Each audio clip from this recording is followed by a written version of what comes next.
Fala, fala, minha galera, tudo bom com vocês? Bom, hoje nós iremos fazer uma aula diferenciada do que vimos fazendo anteriormente, né? Essa aula vai ser uma aula mais dinâmica, é, mais tranquila, tá?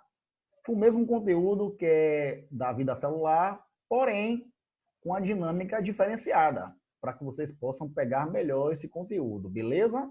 Então fiquem ligados aí na aula de hoje. Essa aula lá do capítulo 5. Então vamos que vamos para ela.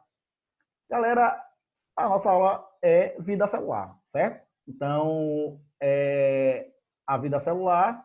Então, nessa tela aqui nós temos uma célula nervosa, tá? Um neurônio, que ele permite a condução dos impulsos nervosos. Aqui abaixo nós temos um protozoário, um organismo unicelular, certo? Que acredito eu, o mais breve possível, nós estaremos vendo isso no microscópio da escola, lá no laboratório, tá? É muito interessante, muito legal. E aqui, nessa animação aqui, nós temos uma célula englobando uma partícula, se alimentando, tá? Então é dessa forma aí, por exemplo, que nossas células de defesa agem no nosso organismo, nos auxiliando a combater os invasores, tipo vírus, bactérias, fungos, enfim, uma série de coisas, tá? Então é dessa forma aí que os organismos têm. Então nós temos aí indivíduos unicelulares, uma única célula, indivíduos multicelulares como nós, uma porrada de células, né? Nós temos indivíduos que nós vamos ver hoje, chamados de procariontes. Essa primeira aula agora é de procarionte. Na segunda aula, nós iremos ver como se comporta uma célula eucarionte. Tranquilo? Vamos nessa.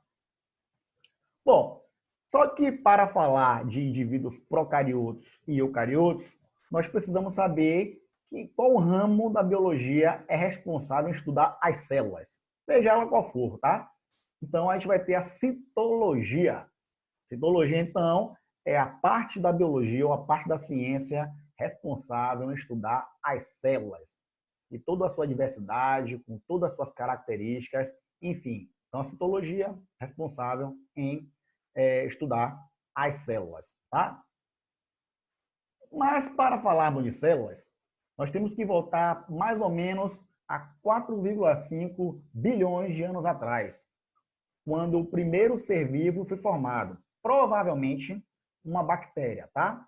Então, nessa tela aí vocês estão vendo a atmosfera primitiva, tá? Então, ela vai ter aí, ó, a gente não vai entrar muito nesse detalhe não, tá? A gente vai ter uma molécula chamada de amônia, NH3. A gente vai ter uma outra molécula chamada gás hidrogênio, H2.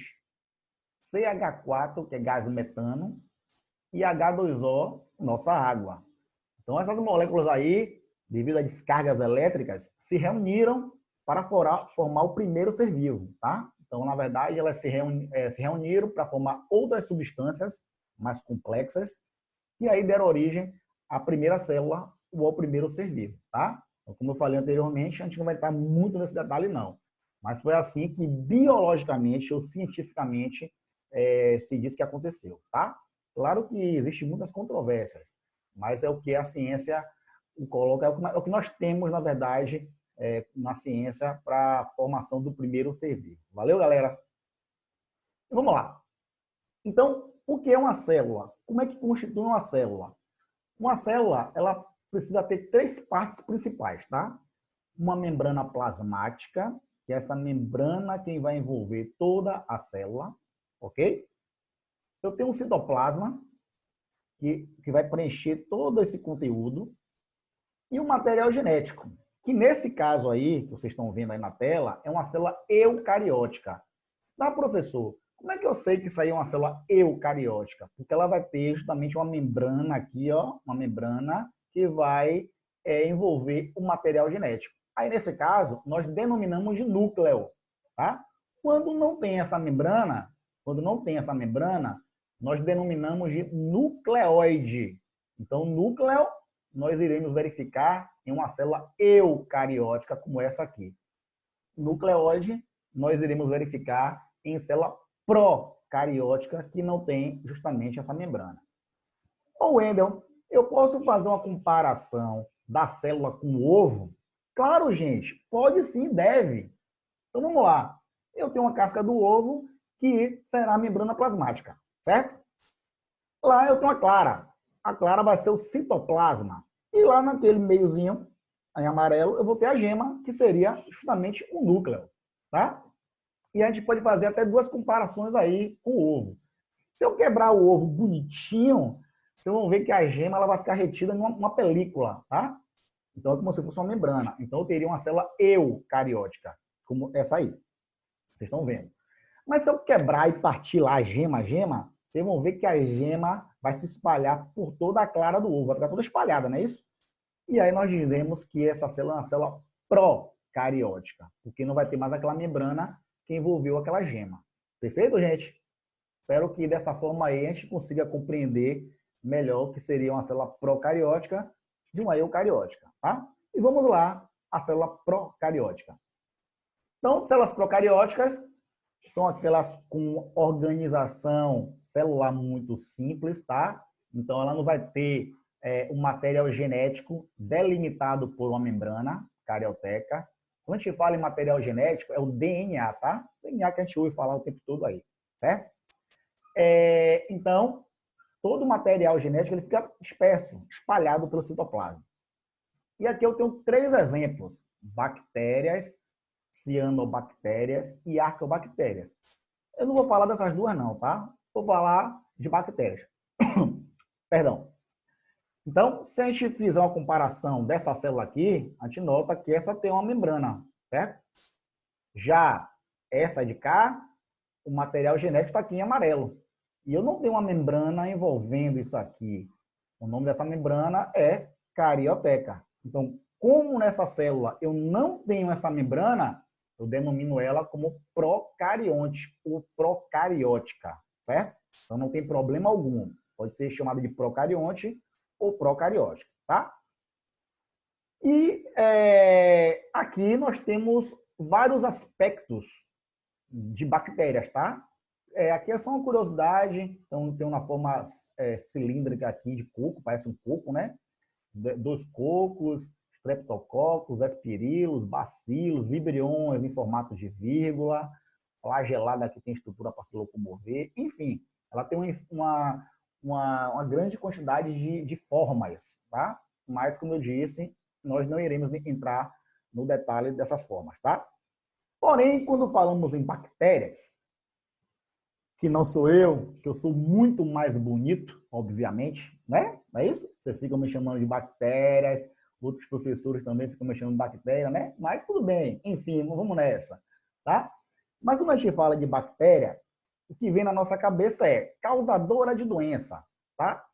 Então causa sim doenças como cólera, leptospirose, pneumonia, tuberculose, são doenças graves, tá? E a gente não vai entrar também nesse detalhe das doenças agora. Mas as bactérias são muito mais importantes para a gente do que maléficas, certo? E aqui tem eles têm algumas importâncias dessas bactérias para a gente. Então tem aí, ó, fabricação de laticínios. Fabricação de laticínios quer dizer fabricação de substâncias derivadas do leite, como iogurte, por exemplo, tá? Iogurte que a gente toma em casa. Então, minha mãe fazia muito coalhada, botava lá o leite para azedar, ficar descansando com um pano em cima, depois fazer um iogurte. É horrível. Tem gente que gosta, né? Queijo coalho, olha que maravilha. Queijo coalho. Então, nesses tempos de quarentena aí, na prainha, aquela galerinha vendendo aquele queijo coalho, não tá rolando mais, né? A gente pode ir no mercado comprar para fazer na chapa em casa, tá? Não é a mesma coisa. Então, o queijo coalho também é devido à fermentação que essa bactéria vai fazer no leite, tá? Vinagre, aí, tá? Então, o vinagre também é produzido da mesma forma, ok? Então, alguns alimentos que do nosso dia a dia onde as bactérias estarão presentes, beleza? Na sua produção, tá? Produção de antibiótico. Então, os cientistas utilizam, os farmacêuticos utilizam algumas bactérias para que elas possam produzir em larga escala medicamentos, no caso antibióticos, tá? Que vão combater outras bactérias, tá? Então, é bem importante sair. Ó, toxina botulínica. Já ouviram falar aí do Botox? Para deixar a cara esticadinha, né? A gente que dá uma certa grana aí, coloca esse Botox no rosto, tá? No abdômen, enfim, em várias partes do corpo aí para deixar mais bonito, mais belo, tá? Mas tem gente que exagera, né? E aí pode causar também morte. É um problema. Beleza? No processo de modificação de alimentos ou de organismos, então eu tenho um jiló, amargo pra caramba, tá? E eu quero modificar o gosto desse jiló. Então vamos lá colocar um gosto de uma manga, né? Manga saborosa.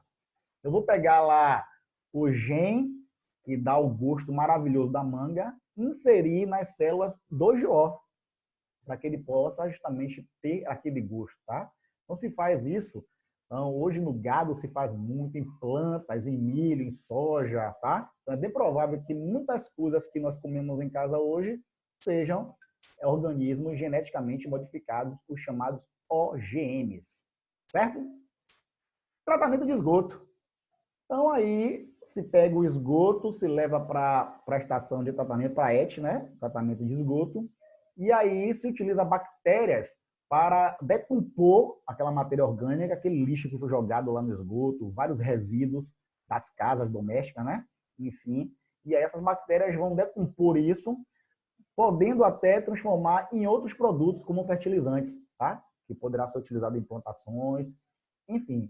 Então, e uma coisa mais importante sobre bactéria é que as bactérias elas são importantíssimas na reciclagem da matéria, tá? Então, um animal morreu ali, por exemplo, e depois de 2, 3 dias a gente vai ver que ele está se decompondo, né? Então, essa decomposição é devida principalmente às bactérias, juntamente com fungos, tá? Então, elas vão devolver a matéria que está naquele animal, que está ali se decompondo, e devolver aquilo para o ambiente que possa ser reciclado, tá? Então, ela é recicladora da matéria. É a principal recicladora. Então, a gente nota aí que as bactérias têm um papel importantíssimo na vida da gente e do planeta como um todo. Beleza, meus queridos? Então, essa é a nossa aula de bactérias, indivíduos procariontes, tá?